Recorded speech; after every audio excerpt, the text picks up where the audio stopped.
रात्र खोल झाली होती. ससुरजींनी माझ्या खोलीचा दरवाजा ठोठावला आणि म्हणाले, "बहू, मी बाथरूममध्ये पडलो होतो आणि माझ्या कमरेत खूप दुखत आहे. जर तू थोडी मालिश केलीस तर मला थोडा आराम मिळेल." मी त्यांना माझ्या बिछाण्यावर झोपवले, मालिश करू लागले. पण त्यानंतर जे घडले, त्याची कल्पनाही तुम्ही करू शकत नाही. कारण त्यानंतर माझे संपूर्ण आयुष्य उद्ध्वस्त झाले होते. माझ्या लग्नानंतर फक्त 5 महिन्यांनीच माझ्या पतीचे निधन झाले आणि माझ्या आयुष्यात ग्रहण लागले. माझ्या वडिलांनी खूप कष्टाने माझे लग्न लावले होते. पण 5 महिन्यांतच मी पुन्हा माझ्या मायकेत परत आले. माझ्या मायकेत माझी आई नव्हती. मी 10 वर्षांची असतानाच माझ्या आईचे निधन झाले होते. त्यामुळे मला खूप भीती वाटायची की जर वडील मला काही म्हणाले, तर मी कुणाच्या आचळात तोंड लपवणार. आईच्या मृत्यूनंतर वडिलांनी दुसरे लग्न केले आणि माझी सावत्र आई मला खूप द्वेष करायची. त्यामुळे मला आणखी जास्त भीती वाटायची. माझी सावत्र आई मला नेहमी ताणे द्यायची, "आधी तुझी आई खाऊन टाकलीस आणि आता पतीलाही खाऊन टाकलेस." आता इथे काय घ्यायला आलीस? आम्हालाही बरबाद करणार का? हे सर्व ताणे मला सहन होत नव्हते. पण मी काय करणार, माझे आयुष्य असेच चालू होते. एके दिवशी अचानक माझे ससुरजी आमच्या घरी आले आणि त्यांनी माझ्या वडिलांना सांगितले की ते मला पुन्हा त्यांच्या घरी नेऊ इच्छितात. माझ्या सावत्र आईने लगेच हो म्हटले. पण माझ्या वडिलांनी म्हटले, "आता तुमचा मुलगा या जगात नाही, तर तुम्ही माझ्या मुलीला का नेऊ इच्छिता?" यावर सावत्र आईने वडिलांशी भांडण सुरू केले आणि म्हटले, "यात इतके विचार करण्यासारखे काय आहे? ते म्हणत आहेत की प्रियाला नेऊ इच्छितात तर नेऊ द्या. तुम्हाला इतकी तसदी का होत आहे? आणि शेवटी प्रिया त्यांच्या घराची सून आहे. त्यांचा मुलगा गेला म्हणून काय झाले? ती तिच्या सासरं जाऊ शकते ना?" या भांडणानंतर वडिलांनी म्हटले, "जर माझी मुलगी तिथे सुखी राहिली तर मला काही हरकत नाही. प्रिया जाऊ इच्छित असेल तर तुम्ही तिला नक्की नेऊ शकता." ससुरजींनी माझ्याकडे पाहिले आणि म्हटले, "चल, कपडे वगैरे घेऊन ये." मीही विचार केला, की इथे राहून सावत्राईचे ताणे ऐकण्यापेक्षा सासरं जाऊन शांततेने राहावे. मी ससुरजींबरोबर सासरं परत आले. इथे पोहोचल्यानंतर मी कपडे बदलत होते की तशी ससुरजी माझ्या खोलीत आले आणि म्हणाले, "बहू, 1 कप चहा बनवून आण." मी लगेच कपडे नीट केले आणि स्वयंपाकघरात जाऊन चहा बनव आणि ससुरजींना दिला. चहा पिताना त्यांनी मला सांगितले, "प्रिया, तुला माहीत आहे का, या घरात मी पूर्णपणे एकटा आहे. माझा मुलगा माझी एकुलती संतती होती आणि तुझी सासूही गेली आहे. मी तुला इथे आणले आहे म्हणून की मला या घरात एकटेपणा जाणवू नये." मी म्हटले, "वडील, तुम्ही अजिबात काळजी करू नका. मीही तुमची मुलगीसारखी आहे. मी नेहमी तुमच्यासोबत राहीन." मग ससूर म्हणाले, "मला माहीत आहे की तू माझ्यासोबत राहशील, कारण तुझी सावत्र आई तुला मायकेत कधी शांतीने राहू देणार नाही." असेच दिवस चालू होते आणि आम्ही दोघे एकमेकांचा आधार बनलो होतो. 6 महिन्यांनंतर एका रात्री मी माझ्या खोलीत झोपले होते की तशी उशिरा रात्री कोणीतरी माझा दरवाजा ठोठावला. मला समजले की हे माझे ससुरजीच असतील. कारण या घरात आम्ही दोघांशिवाय दुसरा कोणी नव्हता आणि मध्यरात्री कोण दरवाजा ठोठावणार? मी विचार केला की कदाचित वडिलांना काही गरज असेल म्हणून इतकी रात्र आले आहेत. दरवाजा उघडताच ससुरजींनी मला पकडले आणि म्हणाले, "बहू, मी बाथरूममध्ये पडलो होतो. मला खूप दुखत आहे." मग मी त्यांना, "थोडी मालिश केलीस तर मला आराम मिळेल." मी त्यांची मालिश करू लागले. काही वेळ मालिश केल्यानंतर मी लक्षात घेतले की ससुरजी मला विचित्र नजरेने पाहत आहेत. हे पाहून मी थोडी घाबरले. मी म्हटले, "ससुरजी, काय झाले? तुम्हाला कोठे जास्त चोट लागली आहे?" यावर ससुरजी म्हणाले, "नाही बाळा, तू फक्त मालिश कर. यामुळेच आराम होत आहे." त्यांच्या विचित्र गोष्टी ऐकून मला आणखी विचित्र वाटू लागले. मग मी म्हटले, "ससुरजी, तुम्ही इथे माझ्या खोलीतच झोपा. कमरेत दुखत असताना तुम्ही तुमच्या खोलीपर्यंत कसे जाल?" मी तुमच्या खोल ऐकून ससूर म्हणाले, "बाळा, तू मला या अवस्थेत एकटे सोडून जाशील. जर रात्री मला बाथरूमला जावे लागले किंवा दुसऱ्या कशाला गरज पडली तर मी काय करेन? यापेक्षा तू इथेच झोप." काही वेळानंतर ससूर उठून माझ्याजवळ आले आणि म्हणाले, "बहू, मी तुला काही सांगू इच्छितो. जर तू माझी गोष्ट मान्य केलीस तरच मी सांगेन." त्यांच्या या गोष्टीने माझे मन आणखी अस्वस्थ झाले.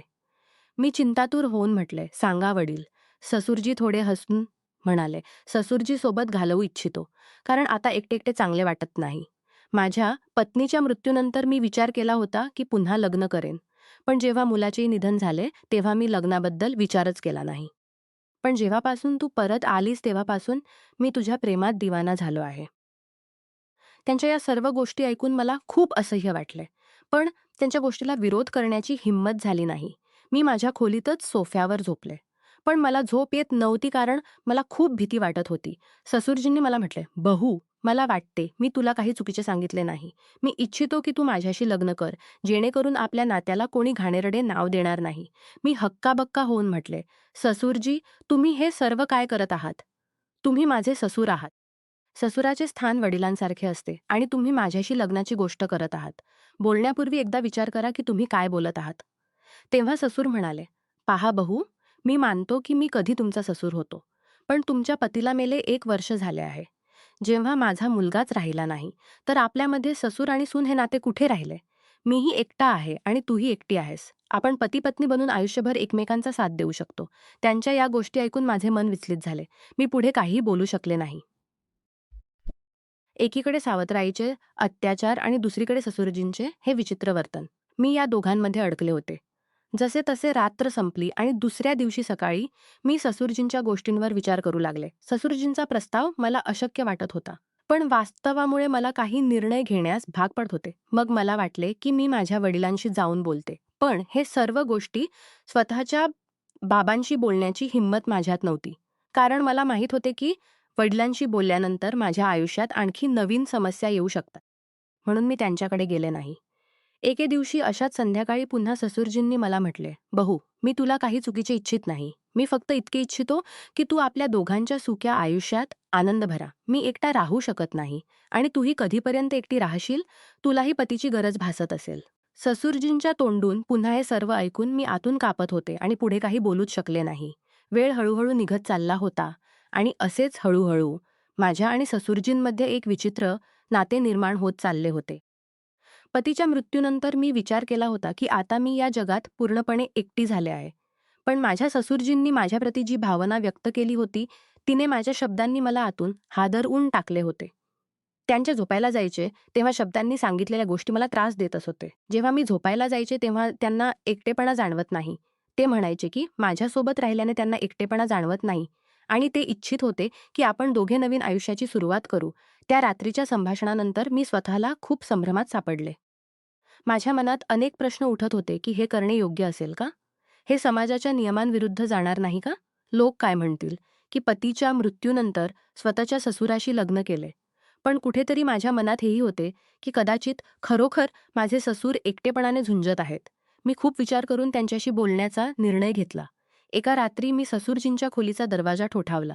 त्यांनी दरवाजा उघडला आणि मला पाहून थोडे आश्चर्यचकित झाले. मी त्यांच्या खोलीत गेले आणि म्हटले, ससुरजी, मी तुमच्याशी एक खूप महत्त्वाची गोष्ट बोलू इच्छिते. त्यांनी मला बसण्यास सांगितले आणि गंभीरपणे विचारले, काय झाले बहू? तू इतकी रात्र का आलीस? मी थोडी हिंमत गोळा करून म्हटले, ससुरजी, मी तुमच्या प्रस्तावाबद्दल खूप विचार केला आहे. मी समजते की तुम्ही एकटेपणाची गरज जाणवत आहात. पण या नात्यासाठी माझी एक अट आहे की आपल्यामध्ये नेहमी प्रेम आणि आदर राहील. तुम्ही मला मुलगीसारखा आदर द्याल आणि मी तुम्हाला वडिलांसारखा मान देईन. तुम्हाला माझी अट मान्य आहे का? त्यांनी माझी गोष्ट लक्षपूर्वक ऐकली आणि मग म्हटले, मला तुझी अट मान्य आहे. मी हे प्रेम आणि आदर नेहमी जपून ठेवेन. त्यांची ही गोष्ट ऐकून माझ्या मनाचा बोजा थोडा हलका झाला. मग काही दिवसांनंतर आम्ही एका छोट्या समारंभात लग्न केले. हे लग्न समाजाच्या नजरेत असामान्य होते. पण आम्ही आमची परिस्थिती स्वीकारली होती. लग्नानंतरचे दिवस माझ्यासाठी खूप आव्हानात्मक राहिले. गावातील लोकांनी वेगवेगळ्या गोष्टी करणे सुरू केले. नातेवाईकांनीही आमच्यापासून अंतर ठेवले. आम्ही या सर्वांची पर्वा न करता पुढे जाण्याचा प्रयत्न केला. ससुरजी माझ्या गरजा पूर्ण करत होते आणि मला आदर देत होते. मीही त्यांना वडिलांसारखा मात देत होते. आम्ही एकमेकांचा आधार बनलो. पण हळूहळू मला जाणवले की समाजाची नजर आणि माझ्या मनातील आम्ही कुटुंबातील संघर्ष यामुळे हे नाते पूर्णपणे सुकर नाही. मूळ कुटुंबीय नाते बदलल्यामुळे अनेक अडचणी येत होत्या. मी त्यांना स्पष्ट सांगितले की आपण लग्न केले असले तरी आपले नाते फक्त आदर आणि वडील मुलगीसारखेच राहील. त्यांनीही हे मान्य केले. आम्ही एकत्र राहत राहिलो पण प्रेमाचे नाते न ठेवता आदराने. एकटेपणा कमी झाला असला तरी समाजापासून दूर राहण्याची किंमतही मोजावी लागली. या अनुभवातून मी शिकले की एकटेपणा आणि दुःख यामुळे कुटुंबातील पवित्र नाती बदलणे योग्य नाही. अशा परिस्थितीत विश्वासू लोकांचा सल्ला घ्यावा, स्वतःची सुरक्षा आणि मर्यादा लक्षात ठेवाव्यात. योग्य आधार मिळाल्यास आयुष्य पुन्हा सुरू करता येते, पण चुकीच्या मार्गावरून नाही. नमस्कार मित्रांनो, तुम्हाला ही कथा आवडली असेल तर चॅनेल सबस्क्राईब करायला विसरू नका. आणि यापेक्षाही अधिक रंजक व्हिडिओ पाहण्यासाठी माझ्या चॅनेलवर नुकताच अपलोड केलेला नवीन व्हिडिओ नक्की पहा. तो तुम्हाला खूप आवडेल, अशी मला आशा आहे.